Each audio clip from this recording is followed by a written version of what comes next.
দুনিয়ার ব্যাপারে বুঝেন, আরো দেখেন, আরো ভাবেন, একজন একজন করে ভাবেন। দুনিয়া আরো যদি সাজান, খোদার কসম ক্ষণিকের ক্ষণিকের ক্ষণিকের অল্প সময়ের দুনিয়া চমৎকার সাজাইয়াও তৃপ্ত হইতে পারবেন না, তৃপ্ত হইতে পারবেন। এবছর চমৎকার রং দিছেন বিল্ডিংয়ে, 2 বছরের মাথাত বিভিন্ন খান দিয়া সামরা উঠিয়া এটা আবার যে সেই, ঠিক কিনা বলেন?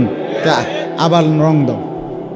এই সোফা চমৎকার বানাইছিল, ওই যে বার্নিশ নাই, দেখেন এই যে সোফা, এটা এই যে দেখেন, কথা বলেন না, এই সোফা এটার মধ্যে আসেনি অন বার্নিশ, তো এটা আবার কি করতে হইব?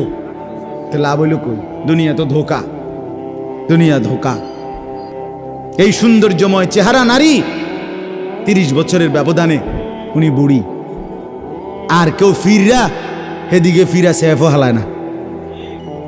আজ যেই যুবতী, যেই বেহায়া নারী, বেপর্দা মহিলা বাজারে বাজারে ঘুরতো, যৌবন, আরে সেটা তার সম্পদ না, তারটা হইলে তো নিজের হইলে তো সে কখনোই বুড়া হইতো না।